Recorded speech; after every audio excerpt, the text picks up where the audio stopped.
It's time to get nerdy, y'all. A little bit of gaming history for you. Something relevant in gaming and discuss our opinions on it. Should we kick it out of here, or should we kick-start it? This is the part where you, the listeners, try to stump the hosts. I'm not a lawyer. I just play one on a podcast. Ladies and gentlemen, lads and lasses of all ages, welcome to the show. It is Tuesday, July 2nd, 2024, and you know what that means. It means it's time to get nerdy. Welcome to episode 309 of the nerdiest video game podcast in the universe. I am one of your hosts, Mac, and I am joined by my co-host, Lom. Also known as Mr. Nice Guy 425, also known as Mr. Lom Galuka, also known as my bestie. And for the next hour, we're going to take you through everything as it relates to video games, whether that's history, lawsuits, trivia, and a little bit of everything in between. But first, Mr. Nice Guy, it's been a couple of weeks since we were able to do the show. Primarily my fault. How are you doing, man? I'm good, man, and I appreciate all the AKAs in the intro. I was trying to think of a creative way to weave in that Ice Cube lyric where he's like, today I didn't even have to use my AK. It was a good day. Oh. Because you used a lot of AKAs. I was like, I got to make a joke of that somehow, but I can't really weave it in smoothly. So I'll just let the people know that is where my head is at. Mac, things are good. Things have been good the past few weeks. And today, 4th of July holiday coming up, and going to do some fun stuff with friends. Past couple weeks have just been a blast, honestly, dude. Lots of pool time. Wisconsin, it's only warm like 3 or 4 months out of the year. And so when it's warm, everyone's outside, everyone's hanging out. Did a fun round of golf last weekend with a good friend of mine. And just living the dream, man. Started a new game that I'm excited to tell you about when we get to that point. And as that's pretty much it, man. What is new with you? Love that journey for you. For me, I am away from home on a little bit of a sort of like a week trip. But that's why for those of you who are watching the show live on Twitch, you will notice the scenery is a little bit different. And maybe those eagle-eared among you, if I don't do my job well on the edit, might notice that the sounds a touch different as well. But I'll try and clean it up in post. But I'm doing well, having a good time. I missed you last week. And excited to be doing this. Oh, and I've got planned upcoming. I've got some family coming to visit, Nice. which is going to be fantastic for the holiday weekend. So I'm looking forward to this weekend as well. So I'm curious, Mac, are you the type on not just the 4th of July, but any holiday that's kind of like a summerish holiday? Are you the type to barbecue, go to a barbecue, do some burgers, do some dogs? Or are you like, hey, you know what? It's a regular day. I have a day off. Forget preparing a bunch of food. I'm just going to relax. What's your stance on that? How do you operate? So I definitely lean more toward the relaxation over the, over the celebration side of things. It takes all kinds to make a world. It does. And if it weren't for people like you, Mr. Smoke Master, Mr. Grill Master, then what would the rest of us lazy people have if we didn't have ribs, if we didn't have smoked cheese to consume at a function? Yeah. And me there to stand by and hand you maybe a pair of tongs when you need it. And I think you've had the ribs because you came out to my house when I was in Illinois. Oh yeah. So there's some magical ribs. Ishmobile in the chat says he plans to barbecue, but just burgers, nothing like ribs. So here's the thing. My wife and I talked about this. We were like, you know what, this year, let's just do burgers and dogs. We don't want to spend, and even though I have a pellet smoker, don't want to spend all day preparing food. Just want to relax, maybe hit the pool with the neighbors, parade, fireworks, ice cream, right? But then I was browsing TikTok, and my wife sent me a recipe that she saw for pork belly cinnamon rolls. And it's amazing. If you've never had pork belly, it's basically a big thick slab of bacon that you could cut up and cook as bacon. But these people are like butterflying the pork belly, rolling it up, tying it with twine, putting cinnamon, barbecue rub, butter, cooking it. then putting more like cinnamon glaze on top, and it's like you're eating bacon cooked as a cinnamon roll, and it looks absolutely glorious. We were joking about Googling stuff before the show. This you should actually Google.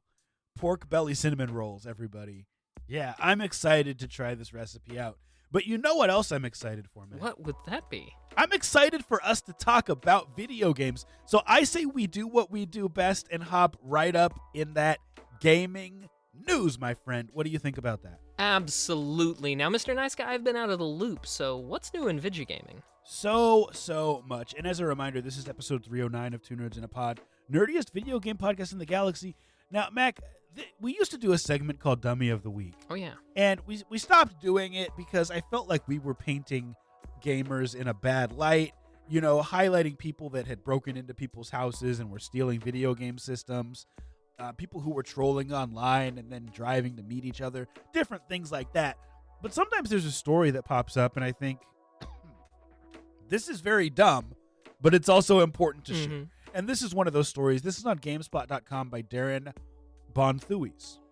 Nintendo has a plan to combat the potential scalping of its Switch successor, one that boils down to making certain that there are enough units available to satisfy demand when it's eventually released.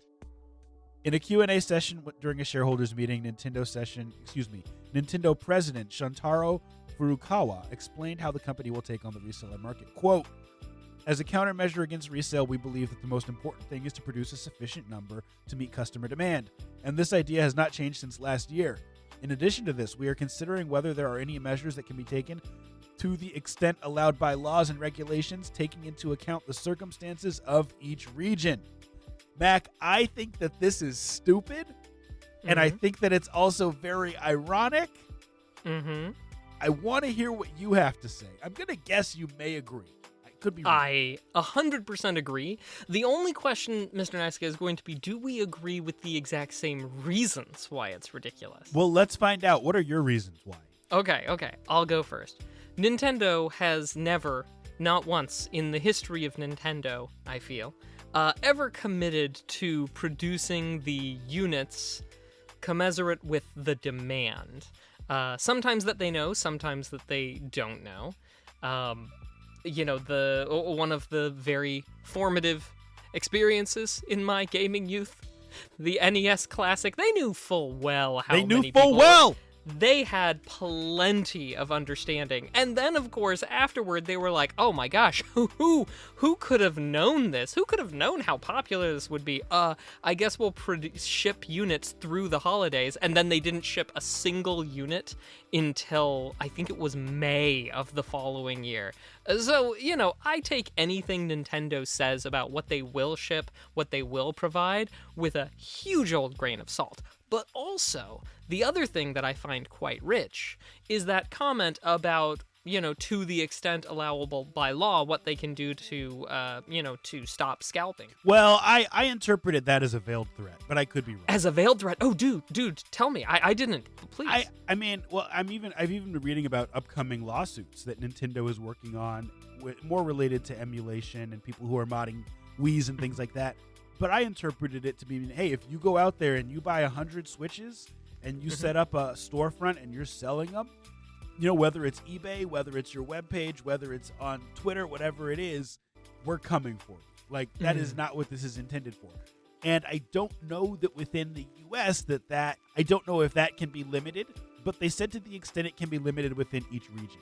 So I can't help but think that they're looking on a geographic basis to see where they can go after people. I'm definitely not a U.S. lawyer, but I do know that in the U.S. we do have the first sale doctrine, is what they call it. And that gets a little bit wibbly-wobbly when it comes to products that have services baked in. But in general, the first sale doctrine is once you've paid for it from the manufacturer, from the supplier, from whatever, then what you do from it there is that's your stuff from there. So, you know, if you want to resell it, turn it around, do those sorts of things, then you can go for it.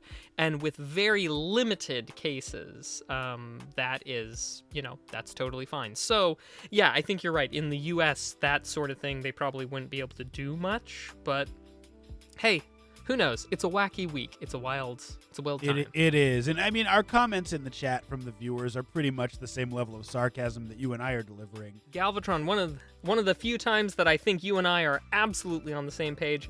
Not gonna happen. The scalpers are always ahead of the manufacturers. Also, Nintendo is proven to scale down production to artificially stretch demand, so I flat out don't believe them.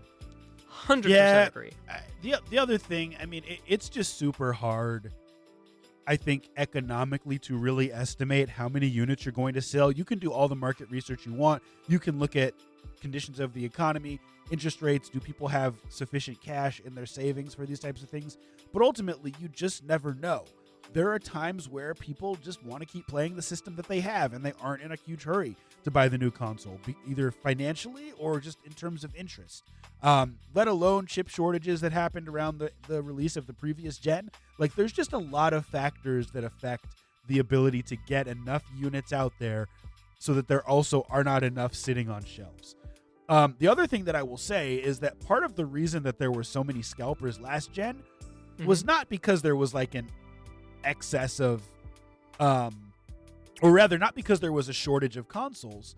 It's that there were a shortage of those chips to make the consoles. So there was really a bottleneck in companies' ability to provide enough inventory.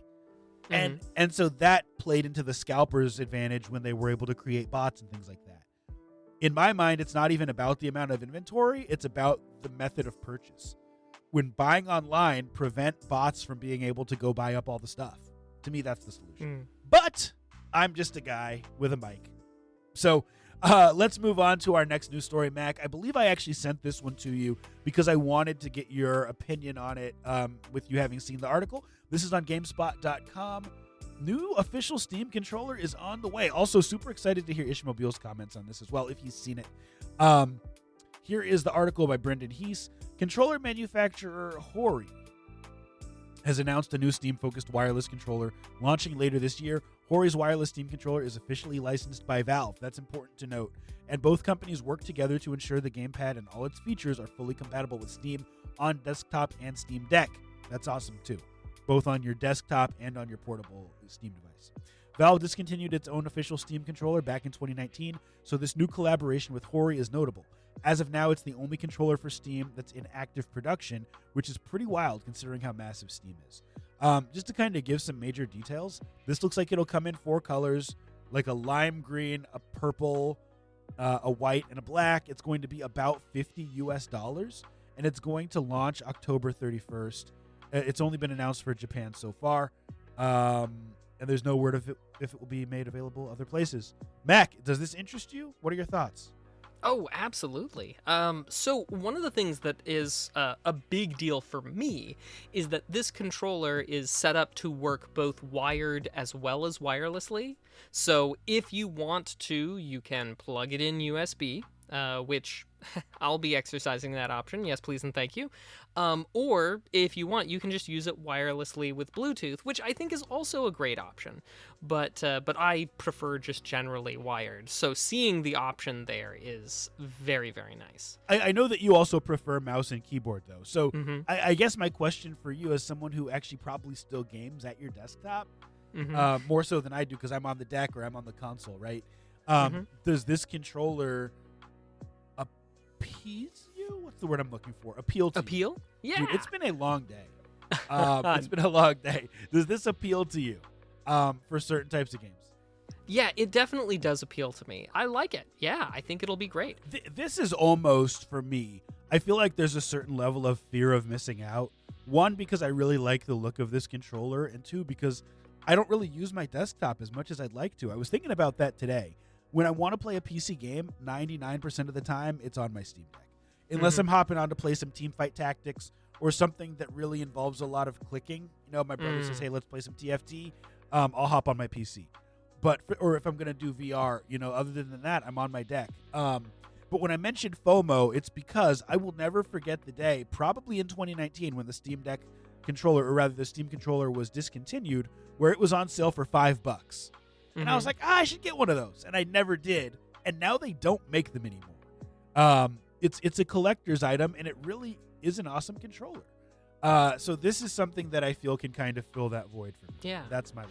I'm seriously considering picking one up if they do indeed make it available in the US, because I like it and the price point is pretty good. Even if it is missing some notable features, I think it's got all the features that I feel like I need. We got some comments in the chat. I really like them. Ishmobile is giving his thoughts. He says he likes the look, but he says it may not be for him because it's more stick-centered and not pad-centered, which is a very fair point. The Steam Deck does have those pads that you can use, and I know he has a Steam Deck as well. Mac, there's a question in the chat that's kind of a burning one, and I feel like we need to address it. Galvatron asks, speaking of the Steam Deck, Max still has not confirmed nor denied if he uses the deck while sitting on the water throne. Would you like to address that question? Yeah, I'll field that question. What happens in the water closet stays in the water's closet. A gentleman never asks. That's fair. And a lady never tells. Just because his name starts with G does not mean he's a gentleman, ladies and gentlemen. Let's keep things moving. I like it. I like the answer. Those were really the main two things I want to talk about in terms of gaming news this week. That's been our news for the week. All right, well, why don't we take a little look into the past with some video game history? This week, well, these last couple of weeks in video games have been quite interesting. And there's just a couple of things that I want to highlight. One specifically would be in the year 2000, we saw the release of Diablo 2. Now, I have a very sort of interesting relationship with Diablo 2, as it was a game that to this day I have still not completed. However, long before live streaming was cool, long before so many of us were watching our favorite streamers play games, I was doing the same thing. I was watching other people play games. So I have experienced certain games that I've never physically played myself. And Diablo 2 is just such a game.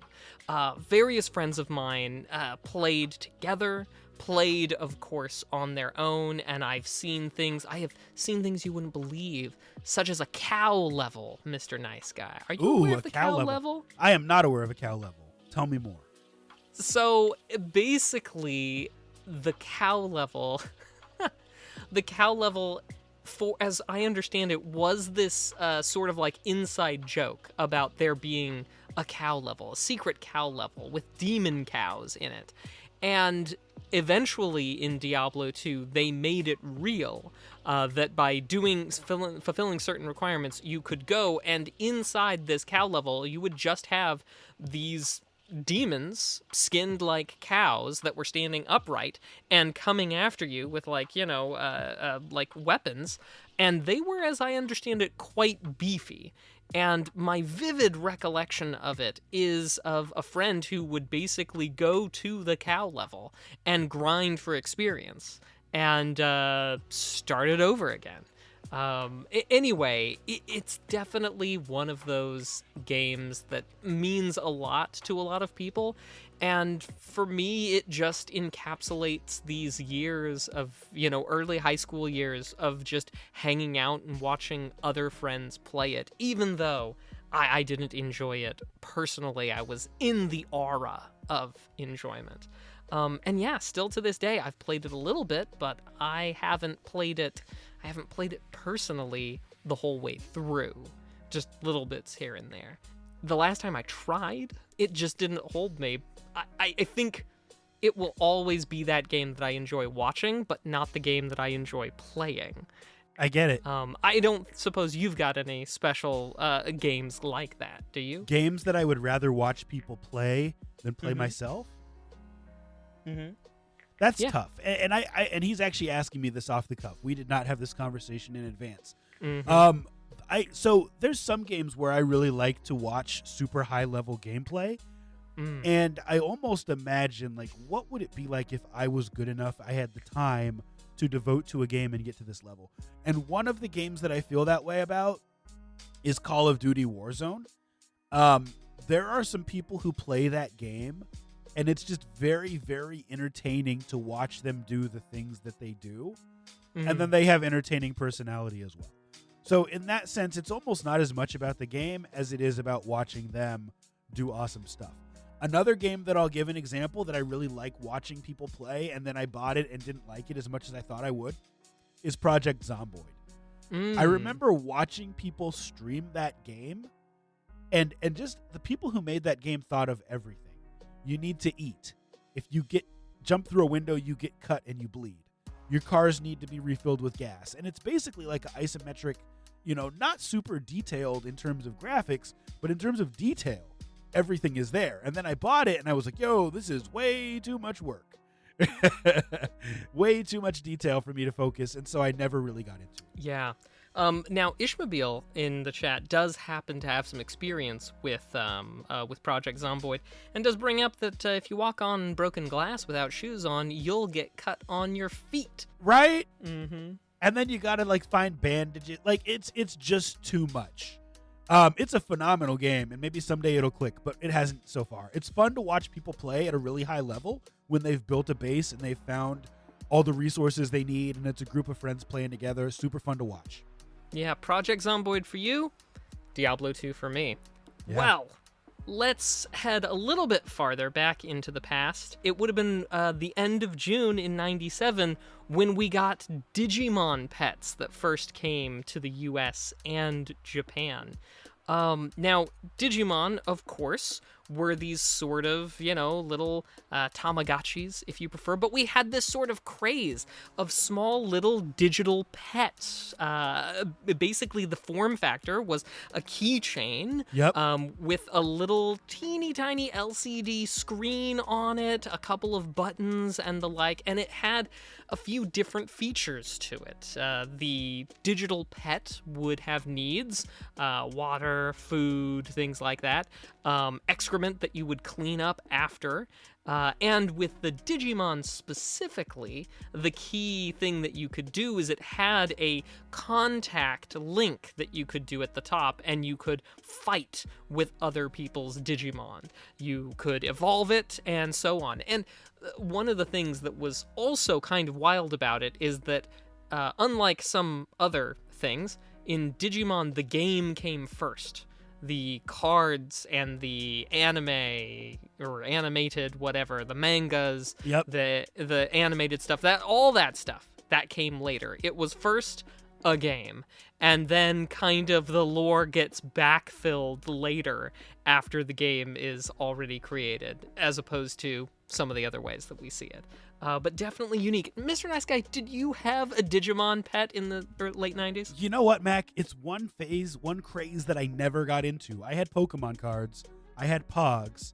I had a decent amount of video games, but Tamagotchi, Digimon, it was something I never got into. Did you have one? I did, and it's a bit of a sad tale because I had one and then I had to relinquish it because it was a gift from a fellow youth of my general age who had in fact stolen a bunch of them from a local retailer. What? And so when he finally got pinched for his theft, I had to surrender my Digimon because it was stolen property. That's crazy.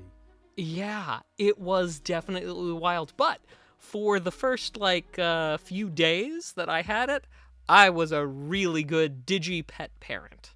That's for sure. I remember them getting banned, quote unquote, banned in schools, at least where I grew up. Because they were like, you guys have got to stop feeding your Digimons, your Pokemons in the school. And I was like, they're not Pokemons, they're Tamagotchis, even though I didn't have one. And so I'll never forget that. Even if you didn't have one, you knew enough to be like, actually, pushes up glasses. Yeah. It's a Tamagotchi. Good times. Yeah, good times. Well, one last one before we leave history. The year is 1986. There happens to be a movie called Labyrinth, starring David Bowie and Jennifer Connelly. Familiar, Mr. Nice Guy? Very familiar. Great movie. I know, a classic, has withstood the test of time. Did you know, however, that the Commodore 64 had a release of a video game based on the movie called Labyrinth? I did not know that. Which one of those two do you think made more money? Well, I haven't heard of the game, so I'm going to assume the movie. I'll never forget that river you could fall in that would make you smell bad forever. The Bog Such a of Eternal Stench. classic movie. I'm gonna guess the movie made more. The movie has certainly made more sense, but in the years of the release, the Ah. Commodore 64 game did better sales than the theatrical release of The Labyrinth. The Labyrinth has only been popular in retrospect, not at the time. But yeah, wild to think that the game would outsell, and that a Commodore 64 game, nonetheless, would outsell the theatrical release of something that we consider to be a classic. Right? But anyway, that's the power of video games, and that's some video game history for you. Nice. Well, now it's time to move on to our topic of the week, a segment where we talk about something relevant in gaming and discuss our opinions on it. This one comes from, believe it or not, Mac, mensjournal.com. And here's the title: New Sony patent may point to PS3 backwards compatibility on PS5. This is written by Rahul Majumdar. I hope I pronounced that correctly, sir. He writes, the PlayStation 5 is an incredible console, bolstered by its ability to play all of the best PS4 games, along with select PSP, PS2, and even PlayStation titles, original PlayStation titles. However, one console whose games are stuck on the platform is the PS3, due to its complex architecture. This means that bringing many PS3 games to PS5 requires either remaking them, like Demon's Souls, or using the PS Now cloud streaming. That may be about to change, as we have our first hint at Sony working on official PS3 backwards compatibility. Now, I won't go too much into the patent, Mac, but suffice it to say, gamers have been hoping for this for a long time. People have been asking for PS3 backwards compatibility, emulation, or some way of playing these games rather than streaming. And so my question for you is twofold. Number one, do we really need all of the different methods of playing games that we have? And that's going to be followed up with a multiple choice question, just to kind of hammer the point home, that if you were to pick, Maction, which way would you pick to play your favorite games? Original hardware being number one, streaming being number two, HD remake being number three, or backwards compatibility being number four. I'll repeat that because I want to hear the chat's opinion as well. A is original hardware, B is streaming, C is HD remake, and D is backwards compatibility. What are your thoughts, Mac? Well, it is a tough one because there is. I don't want the streaming, straight up. Number one, I have lived for the longest time in places where my connectivity is spotty, but also the more that we rely on streaming, the more we rely on the whims of the publisher to keep serving that data. And they seem to think that it's a problem merely saying yes to DRM checks. Like, that's what a lot of games that shut down, that's the component that shuts them down, is they just don't say DRM check, oh yes, this is a legitimately purchased copy. And that's one of the ways in which video games stop. And that's pretty simple. So if there are, game publishers that are unwilling to just say, confirm legitimate copy, then I have no belief that they're willing to continue to streaming the data as late and as long as I want to play it. So that puts streaming way off for me. Okay. And the HD remakes, I think that's definitely a cool thing. But I do also find charming the way that we used to originally. So that leaves me sort of to original and to the backwards compatibility, because Sure. hypothetically speaking, those should be roughly there. Now, with the PS3, I don't know if I've got this right. I was not prepared for this, as we frequently say. Lam is getting me on the night with these tough questions. There was something that the PS3 needed to do. It needed to do some sort of a clock refresh thing. The server that PlayStation was maintaining for that clock check-in has gone. So if your PlayStation 3 console has lost power, it no longer is keeping the correct date and time, and now you can no longer confirm those DRM things even within the console itself. And so I'm pretty sure that there are a whole host of PS3 games that original hardware's not a thing anymore because of that DRM side of things. And I could be overstating the issue, and I'll have to go back and check my notes and issue a correction if so. But I think backwards compatibility is definitely necessary. I don't think that we need as many ways to play games as people are asking for. Like just PS3, for example, there's so much time and resources that could go into making new games rather than remastering or making games available via backwards compatibility on your current gen console. Like, I mean, there's just so much other stuff that these game companies could be doing, not just because it's more profitable for them, but because it provides more content for us. And I can't help but think that the majority of people who really want to play PS3 games can find a way to do it.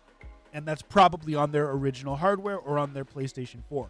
Now, I want to quickly walk through these 4 options and talk about the pros and cons of each, because I have a strong opinion, and actually there may be a 5th option that I'll get to. But original hardware, like, the bottom line is that original hardware may be the definitive way of playing old games if you really are a purist and you want that experience. Now, that means not only do you have the original hardware, but if it's something that hooks up to a TV, that you're playing on an old school TV, so you can really get that original vibe.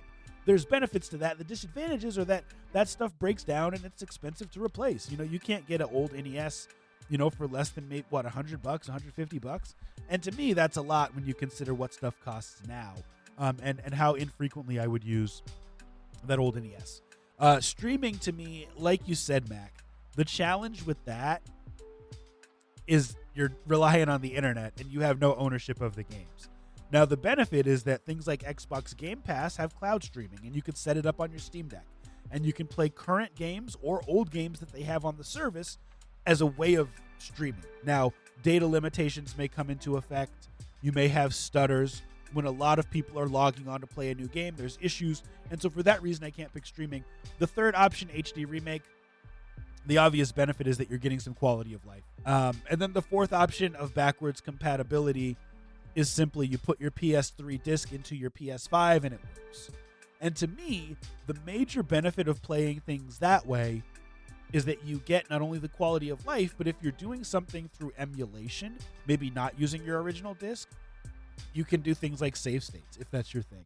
You can do things like mods if you don't want the pure experience. Now, the 5th option that I would give Mac is something related to like the Analog Pocket, where you can own your old software in the form of a cartridge, but you're getting a much better vision of it and playing it on a much better screen with better pixels, with those save states if that's your thing, and you own the game. And no one can take it away from you, and you're able to play your games in a new light. And I think that for me, that is the definitive way of playing those old games. I don't want to play my old Game Boy games on an original Game Boy. And when it comes to the PS3, it might be nice to be able to play those old PS3 games with a PS5 controller that's much more comfortable and much more better. It has a better form factor. So I'm not necessarily the most pure of gamers in terms of wanting things to be original, but I like having access to the physical and being able to play it in the best way possible with quality of life. Now, I understand. I mean, I wouldn't want to play on the original Game Boy either. Who on earth has 4 AA batteries anymore? Right? It runs through them like that. I mean, I won't forget the greatest present ever was when somebody gave me an AC adapter for my original Game Boy. We have some feelings in the chat. Flaming Phoenix, for example, doesn't find much intrigue with the original games, and so he thinks the HD remasters would be more interesting than the originals. Whereas Ishmobile says if emulation falls under backwards compatibility, then that's my choice. I play retro games almost exclusively through emulation, and FPGAs are an awesome alternative. Of course, the Analog Pocket, an FPGA. Absolutely. Many of the solutions I have as well, FPGAs, fantastic, and, it'd be a different world without them, so I love those solutions. I like that the options are there, but I don't like that gamers are not berating, but constantly saying, why can't we play the PS3 games on the PS5? Stop it. Play your PS5 games on the PS5. Play your PS4 games on the PS5. Find a way to play your PS3 games. somewhere else. Many of them have been remade on the PS5 or on the PS4, so play them that way. But encouraging game companies to spend all this time bringing old stuff to the forefront is taking time and resources that could go towards creating new adventures for us to go on. That's my opinion on it. I think it's a great thing, maybe. I hope it's not taking more time, effort, and energy from new experiences. But I am glad for what little preservation it is. It would be great for us to have our cake and eat it too. Sure, absolutely. That's been Topic of the Week. All right, well now we turn to a crowdfunding project that's trying to get off the ground. We call this Kick or Kickstart. This is a little project called Pipsqueak. It is a Metroidvania game, perhaps one of my favorite subgenres of game. This little guy is a mouse going through a dangerous world, trying to save the princess, find some cheese, a little bit of everything. He's just exploring and trying to make it in this world, and he's got a cool sword, and he's just super cute.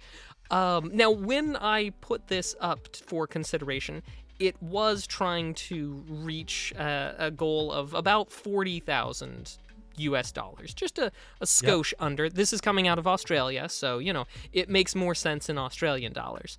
But anyway, it has since reached its goal and hit a few of its stretch goals beside. Out of Adelaide, and the minimum buy-in for this game is 25 Australian dollars, which is 17 US dollars. And for that, you're going to get a Steam key of Pipsqueak at launch, and that's for Windows, for Steam. They're not planning on releasing this on other platforms. Maybe they will get console ports eventually, but their plan with this Kickstarter is to go for Windows. And the estimated delivery is December of 2026. So a couple of years out, a couple of years away for sure. I'm sure by now, Mr. Nice Guy, you've had a chance to take a look at the Vidya and have a little look at what kind of experience they're planning on. Any thoughts? I think it looks awesome.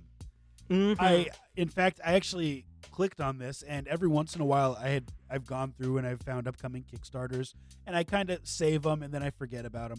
This is actually one that's saved, that I have saved as I'm logged in, and I had forgotten about. It gives off Shovel Knight vibes, which I think is a good thing, especially with that sword pogoing you can see him doing. Exactly, with the sword bouncing off of different objects in the environment. It looks really, really good. The art style is phenomenal, and I can tell it's going to be super tight gameplay. I guess there's some things that you have red flags about. One of the red flags for me is when something is too far out. And, I mean, this is over 2 years out.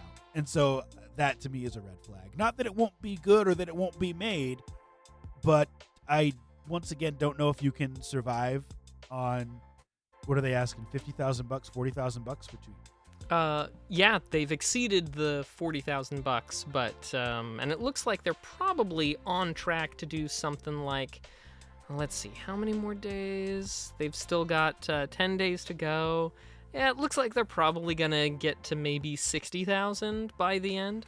I've got to tell this story, and I mean, I've always said on the podcast that I don't want to call out businesses or people who have, quote unquote, done things that frustrate me. But I will say there's a game that I kickstarted in 2018. It's called Hazelnut Bastille. It looks like an excellent Legend of Zelda clone, and they were going to make another version of it NES style called Dawnthorn. Bottom line, that game is still not out, and they really don't give updates that frequently. And which one? The NES game? Neither of them. The SNES one or I'll post a link in the chat for it just in case people are curious. But bottom line is that's $15 that's not going to kill me, but it's $15 that I don't know that I'll ever get the game that I pledged for. And so when a game says that they are 2 years out, to me, that's too far. And I'm looking at Hazelnut Bastille. Estimated delivery was October 2020, and we still don't have it. So it's got to be a year or less for me. Mm-hmm.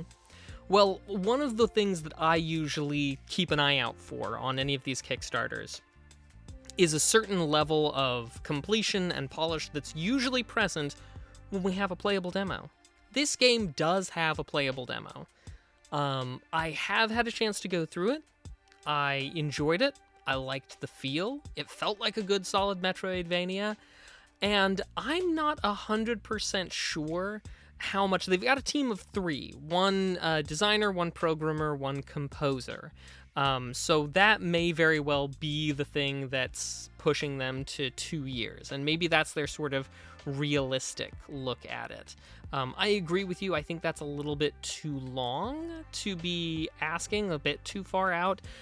I think 18 months is about as far as I really want to go on a Kickstarter, and if it's not something absolutely incredible or something that is beyond awesome, then I'm a touch hesitant. However, I did like the demo. I encourage you guys.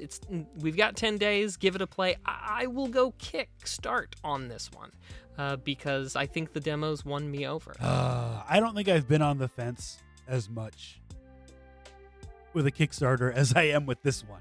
I mean, this looks really, really good, and I'll absolutely play it if and when it comes out. But let me ask this. Do these people, have they made a game before? I'm trying to scroll down and figure that out. The designer and programmer, they've collaborated on a game called Rite, R-I-T-E, that was released on Steam and on Switch. So that seems to be that they've got one under their belt. Yeah, okay. I think that makes it more promising, but I still have to kick this one. And it's hard because it does look awesome.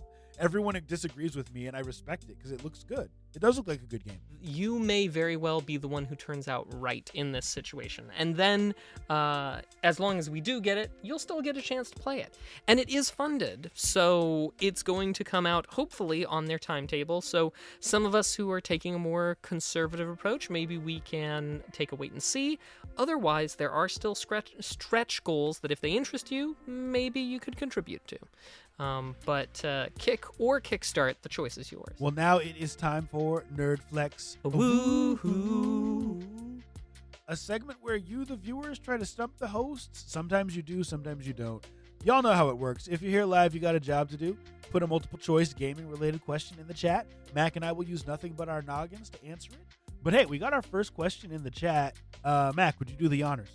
Absolutely. Flaming Phoenix asks, which of the following gaming consoles has had an official Lego set made of it? Is it the PlayStation 2, the Atari 2600, the Game Boy Color, or the SNES? Ooh, that's a good question. It's a good one. And he obviously didn't want to go with the easiest answer, which is NES.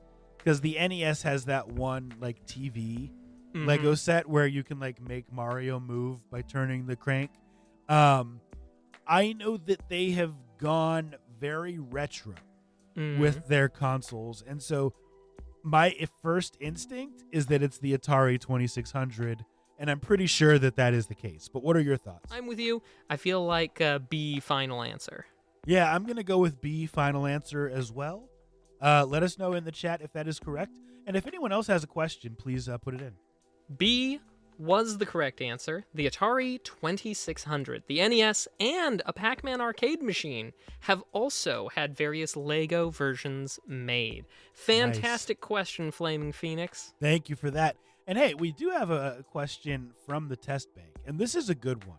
It's a Sonic question. Here is the question, Mac. How many in real life years were there between Sonic the Hedgehog 3 and Sonic the Hedgehog 4 Episode 1? How many in real life years were there between Sonic the Hedgehog 3 and Sonic the Hedgehog 4 Episode 1? We're going to have to work through this logically because I'm not a big Sonic fan. So in real life years, to me, means release dates, like release date from one to the other, rather than like an in-game year or something like that, which would be like, oh, the year was 2014, and 10 years, it's been 10 years since anybody's seen Dr. Robotnik. So yeah, release dates, my gosh. So we're talking... I believe Sega Genesis, right? Sonic 3? So now Sega Genesis stopped being relevant in the, in the early 90s? Maybe mid-90s. It was probably about the same time as the Super Nintendo stopped being relevant. N64 was like 95, 96, right? So I'm going to guess Sonic 3 was like 94, 95, maybe? Early to mid 90s sounds right to me, 94, 95. And then Sonic 4, I legit don't know a lot about it. I don't remember when that came out. The only Sonic game that I know for sure I can pin to a specific date is Sonic 06. So here's the thing. I legitimately think that they started kind of making a new Sonic game around the same time as they started making those new Mega Man games. Oh. Like Mega Man 9 and Mega Man 10. Because I feel like there was kind of a renaissance of bringing back some of those old characters. So, if we had guessed that Sonic 3 came out in 94, it might have been earlier, though.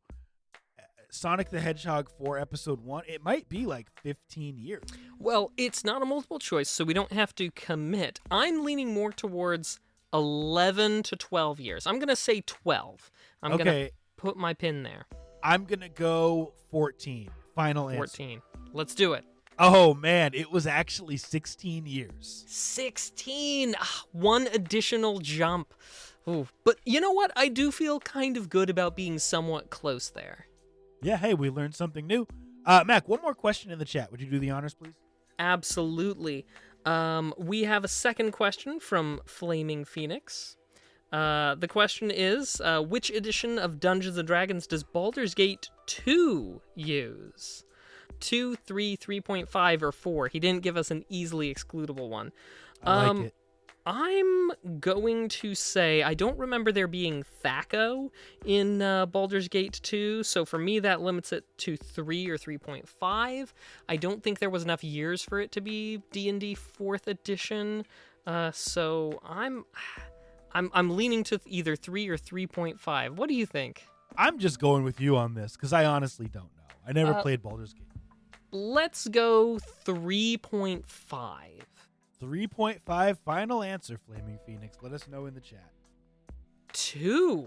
Both the first and the second game used 2nd edition, and the third game uses 5th edition. You got us, Flaming Phoenix. You got us. Nice. Well, hey, we got 1 of 3, so we'll take it. We didn't get clean swept, and that has been Nerdflex. All right, well, now we turn to a little bit of legalese. Legalese. I am not a lawyer, but I do occasionally play one on a podcast. And, it's interesting, if I may wax a little bit nostalgic. Back in 2016, when we started this show, in its current incarnation, that is, as a podcast instead of just a hangout on Twitch, and we had kind of always known, Nice Guy and I, that legal stuff would always wind up being a consideration when it comes to video games. Of course. Which is kind of why we started adding in legalese. It was just like, this is something that's always going to be relevant. And oftentimes that's because laws are sometimes passed by the legislative branch of the government in the United States, like the DMCA, Digital Millennium Copyright Act. That's one of the, one of the things that has very much impacted video gaming. Sometimes it's like kind of very directly when a state tries to ban the sale of a certain video game, like in Brown v. Entertainment Merchants Association, or like when publishers try and get emulators outlawed, like in Sony v. Connectix. And those are very much sort of direct legal challenges that you'll find.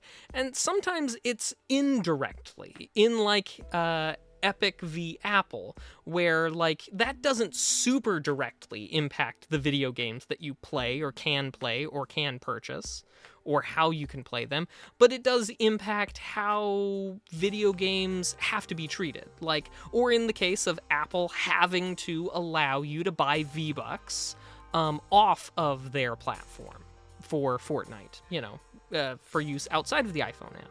And then still other times, there are things that are way back in the background. Things that you probably would never notice impact, but it's legalese that absolutely impacts video games. And I'm thinking specifically about something like the Federal Trade Commission. which is the FTC is an executive branch agency responsible for protecting consumers from fraud, deception, and unfair business practices, taken directly from their website. And sometimes the FTC will find convincing evidence that, for example, Epic tricked users into making purchases that those users did not want in Fortnite, and then will bring Epic to the table and say, hey guys, we think you're engaging in unfair business practices. And, like a week later, Epic will settle for a quarter of a billion dollars because they don't want the FTC looking into what they've been doing. And sometimes these, and that's more than just 4 different ways that the law impacts our favorite hobby. But these are all different ways that the law has, and will continue to impact what we love, which is video gaming. And there is a very dry, behind-the-scenes way that this last week, one of those ways completely changed. And while the effects are not very directly right now, they absolutely will be soon. And I know, and I apologize, I know that we're running overtime already, It's Mr. all right. Nice Guy. It's our show. We can do what we want to do. You're right, we can. And I appreciate your kindness and everybody's kindness in listening to me drone on. But the thing to talk about is one of the big moving pieces behind how something like the FTC works, which, as we know, has stopped some of Epic's misbehaviors, and Epic settled for $250 million, so we know there's a lot there. But let me tell you about one of the things that allows executive agencies to work, and it's a thing called Chevron deference. And the way this goes is that back in 1984, Chevron, and yes, indeed, the gas company Chevron, that Chevron, was involved in a case against an environmental group. So back in about 1981, the EPA, Environmental Protection Agency, had changed the way that it defined specific requirements about what industries had to do with respect to air pollution. And an environmental group wanted it to go back the way that it was before, like in 81. They were like, hey, you have to go back. You have to do this the old way before you made your internal rule changes. And Chevron, the gas company, wanted the changes that that the EPA had made.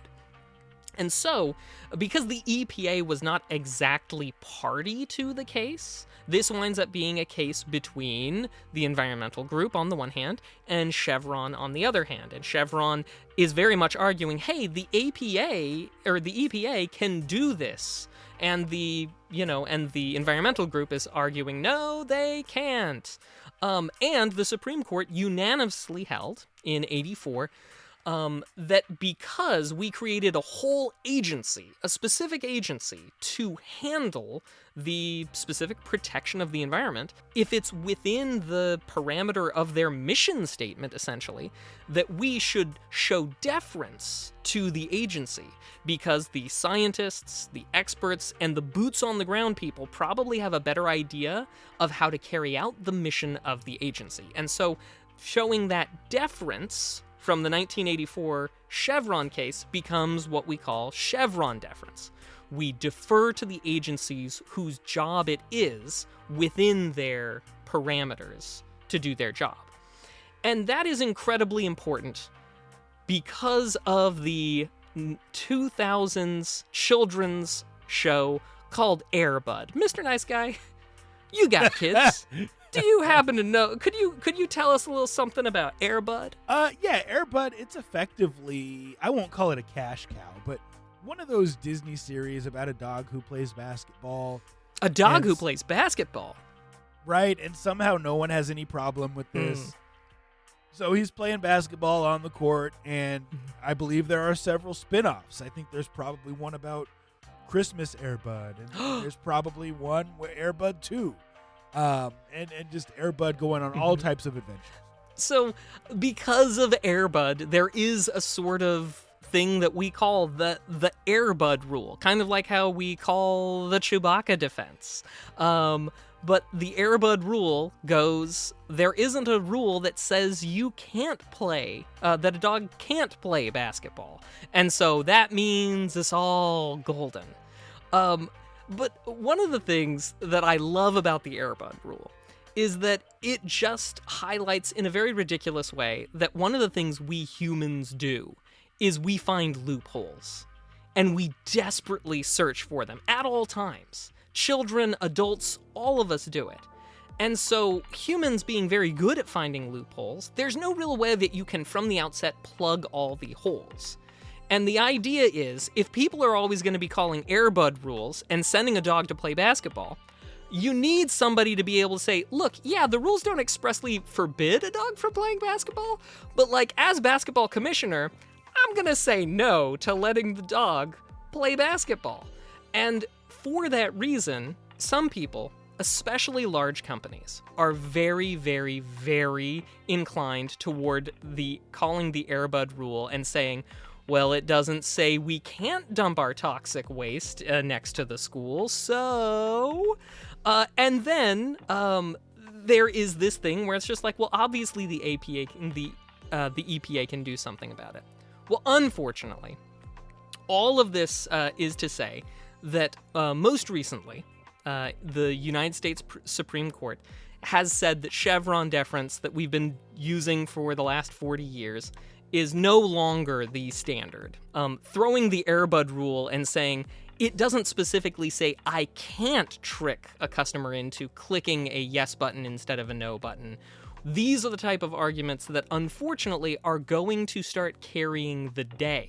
And look, I don't want to tell you that, you know, what to do or how you should do things or whatever, but I do just want to say that, you know, as somebody who cares about the law and how even agencies like the FTC have the ability to intercede on our behalf because our end user license agreement means that we can never sue them for any reason whatsoever, we need the FTC and government agencies to be able to intercede because we sure aren't allowed to do it on our own.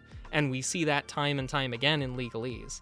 And so, while it is incredibly disappointing that the Supreme Court, I think, took complete leave of its senses in more ways than just one, this is one way that has and will continue to impact us in our video gaming. And if you like being able to maybe have somebody to complain to when Epic tries something or when Valve decides to try something shady, then you need federal agencies to be able to have the discretion to go after bad actors under their ambit, under their auspices. And so, anyway, if there is something that you could do to try and shore up the defenses of rationality and legalese, maybe, I don't know, in a few months, I'm just going to leave that there and say, maybe you should do it, because we kind of need some of that. And sorry to take it slightly political there, but, like, I want video games. I want to be able to continue to own video games. And you better believe that people with more money than us and more political pull than us are going to absolutely exploit every loophole they can try to, and they're going to get more successful at it.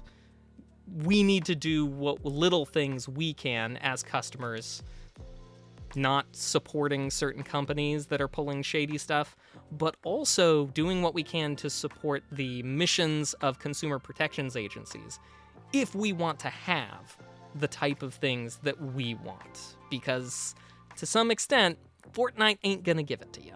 And that's just some legalese. Well, thank you everybody for tuning in to episode 309 of Two Nerds in a Pod. Two Nerds in a Pod, y'all. Thank you for tuning in. And before we go, we have one last segment called What We've Been Watching and What We've Been Playing, where we talk about just that, the cool nerdy stuff we've been into across all platforms. And if you're here live, you know what to do.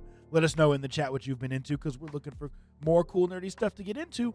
And as a bonus question, if you've picked something up in the Steam sale, would love to hear what you've picked up in the Steam sale. Mac, what have you been into in any Steam sale purchases? No Steam sale purchases. I have restrained myself. I don't know how. Maybe it's because of all this traveling, but I haven't been yet. But I'm gonna. I've got some wish list items. But what I have been playing, though, is I have been playing Baldur's Gate 3. I'm almost done. I'm in the home stretch, Mr. Nice Guy. It's Nice. happening soon. As for watching, I've mostly just been watching the occasional. I'm getting through the last season of Taskmaster, and maybe I'll start it back over again. It's quickly become comfort food for me, and just some various YouTube cooking shows on top of that. What about you? Nice. Now, I picked up a game that you're familiar with on the Steam sale called Baldur's Gate 3. Woo! And I just started it, so I'm not far at all, but I've been enjoying it. Mm-hmm. I'm on the fence, though, if it's going to be too detailed. Mm-hmm. One of the first, in fact, probably the first real RPG I ever played was Dragon Age, and it has Dragon Age vibes in terms of you have a party, turn-based to a certain extent. And so I'm really enjoying that aspect of it. We'll see how deep I get into it. I kind of wish that our old GURPS group all had the game because I think it'd be fun to play together, but scheduling it would be a nightmare. Nightmare.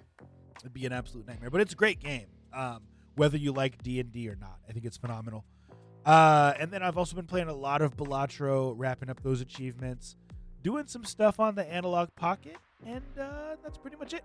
As far as watching, YouTube has really become my go-to. Watching, Mac is going to laugh at this, but watching a lot of car videos. I've always been a car guy, and I'll have to show you and the viewers at some point the picture of me with my first car. But I've always loved cars, and so I've been watching a lot of car stuff and a lot of game collecting. Mac, why don't you take us home, sir? Absolutely. Thanks, everybody, for coming out to episode 309. Y'all are awesome. Some of the greatest viewers on Twitch and the greatest listeners on insert podcast platform name here. We appreciate you and welcome you to turn out if you want to be here for the live show, chat with us, interact, shoot us those nerdy questions on twitch.tv/2nerds in a pod with the number 2, of course. The usual time, 7 p.m. Pacific, 9 p.m. Central. And until we see you, hopefully next week, be excellent to each other and keep it nerdy. See ya. Bye.